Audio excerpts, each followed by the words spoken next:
Primetime Sunrise. Hello there, very good morning and welcome to Newsfirst Primetime Sunrise with me, Shen Silva. As always, let's start off with a look at your headlines. President Mahinda Rajapaksa to meet the visiting President of Afghanistan this morning. 250 individuals reported to have contracted rat fever this year alone. 3 army personnel suspended from service pursuant to their alleged involvement in a robbery in Paduka. Kerry says meetings agreed to continue talks with Russia and Ukraine. On to your stories in detail now. President Mahinda Rajapaksa is due to meet his Afghanistan counterpart, President Hamid Karzai, at the Presidential Secretariat this morning. Presidential spokesperson Mohan Samaranaike stated that a ceremony to welcome the Afghanistani president will take place at 10 a.m. today. 3 bilateral memorandum of understanding will be signed during these discussions. The duty manager at the Katunayake International Airport said that the president of Afghanistan arrived at around 6 p.m. last evening on board a special flight.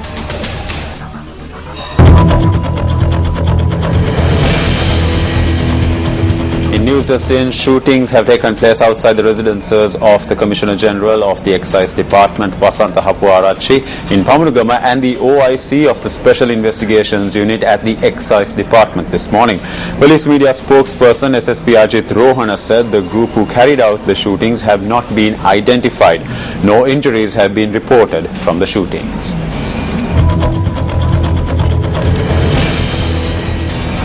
Now, as mentioned in our headlines this morning, the Ministry of Health states that 250 individuals are reported to have contracted rat fever. Chief Epidemiologist of the Ministry of Health, Dr. Pava Paliyavadana, has said that 83 succumbed to the illness. Spirosis, which is also known as rat fever, is being reported from various districts in our country. So there is a prophylactic treatment which we advise for farmers especially, and also for people who are working in water related activities those are doing in the sense. So that is doxycycline is given every week by the MOH and also by the PHI of the area. Those tablets could be taken by the farmers and also the other workers before they are starting their work, the paddy field work. They have to take these tablets with a lot of water, which would prevent them getting leptospirosis, the rat fever.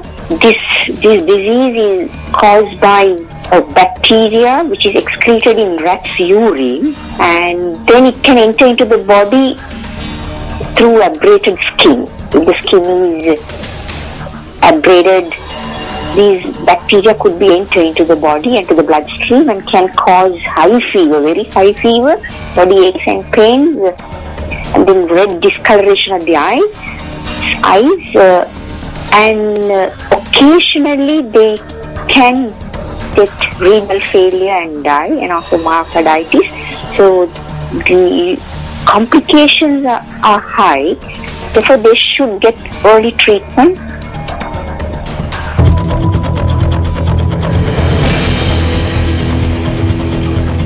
A tense situation arose due to the delays which were experienced with regard to the issuing of national identity cards at the Department of the Registration of Persons. Now, a large number of people who registered for the one-day service to obtain the national identity cards state that although they submitted their applications in the morning, they did not receive their NICs until late evening. Now, joining us is the Commissioner General of the Department of the Registration of Persons, Mr. R.M.S. Sarath Kumara. Good morning, Mr. Sarath Kumara. Hello. Hello. Good morning, Mr. Sarath Kumara. Good morning. Now, what was the reason behind the delays that were experienced the day before yesterday? I want to explain the situation. Since 1972 up to 28th of February of this year, we issued the IC manually in writing IC. only the one language. Sometimes we use the Tamil and Muslim people for dual language, Sinhala and Tamil. But we introduced the new IC program, that is the interim solution for the country, on 2014, February 28. Only 4 days are going on now. So we issue this IT in computerized IT, the dual language printed from the IT, same IT, but dual language are there, and the printed one, that is automated IC system. It will be delayed actually, because of some time. The new system when we introduce, it takes some time to get the solution. But you see, you can understand about it. Not only the applicants are in the premises of the DRP, but also other people. Other people means sometimes daughter, mother, and son and father. All they are in the premises. We can feed the people for 350 IC issuance in the same day. But we issue the capability of the DRP staff 500 ICs. But only thing is, that day we received the application forms 950, more than that. So therefore it will get delayed. But I want to explain to you, this situation can be solved out within next 2 or 3 weeks. Definitely I can do it. Yesterday we closed this situation 8:30 p.m. Today we plan to give the same service for the public. Yeah. Now, Mr. Sarath Kumar, there are allegations made by the public with regard to the efficiency, or rather the inefficiency of your staff members. What is your response to these allegations? You can understand. I explained to you. We can issue the same day service 350 identity cards, but we issue that day 950. How can they say the inefficient of the DRP staff? I do not agree with that one. But there are some. This is the new system. New system will be smooth in a couple of weeks.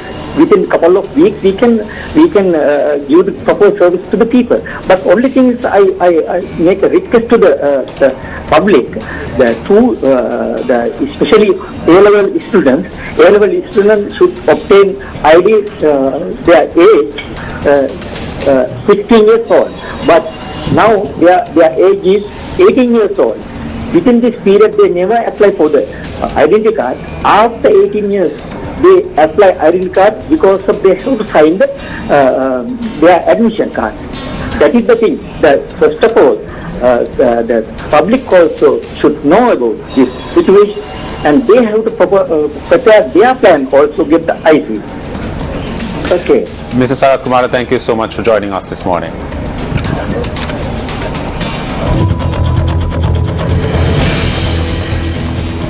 The services of 3 army personnel who were arrested in connection with the robbery of gold and cash worth 10.5 million rupees from a jewelry store in Paduka have been suspended. Army spokesperson Brigadier Ruwan Wanigasekara said that investigations are being carried out into the incident by the military police as well. The Army's media spokesperson confirmed that the services of the lieutenant and 2 soldiers have been suspended pursuant to this investigation.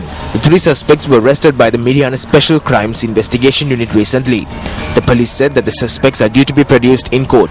The police further said that the 7 suspects in total have been arrested in connection with the robbery. The suspects who broke into a jewelry store in Paduka on the 12th of last month escaped with gold and cash worth nearly 10.5 million rupees.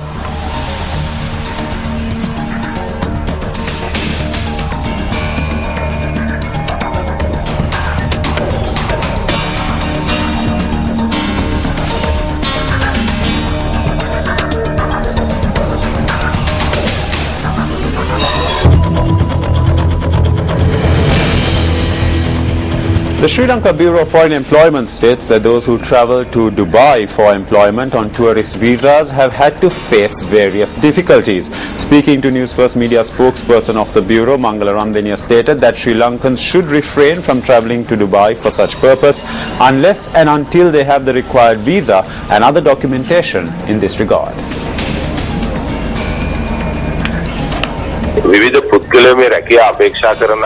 Many persons who seek jobs overseas have been misled, especially by being provided with the wrong visa.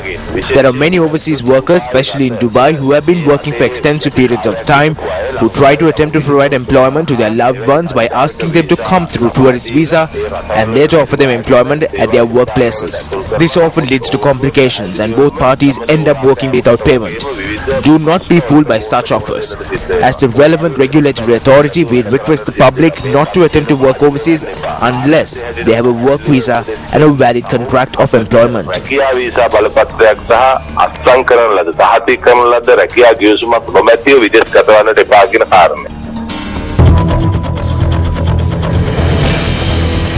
The Employed Graduate Society staged a protest opposite the Uva Provincial Council yesterday. The protest centered around 14 demands. The protest was organized under the theme "Let's Unite to Provide an Employment Atmosphere for Graduates." The protesters commenced their strike at the Badula town and proceeded to the provincial council thereafter. The protesters charged that the authorities have not paid any attention to their demand even though there is a solution.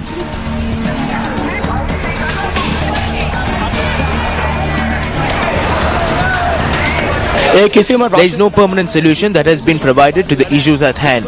They say that they will provide a solution. However, they have not even held discussions in this regard. And with that, we wrap up this edition of Primetime Sunrise. Thanks a lot for joining me and hope you have a great day ahead. Hotline 0114 896 896. www.newsfirst.lk. Feedback at newsfirst.lk.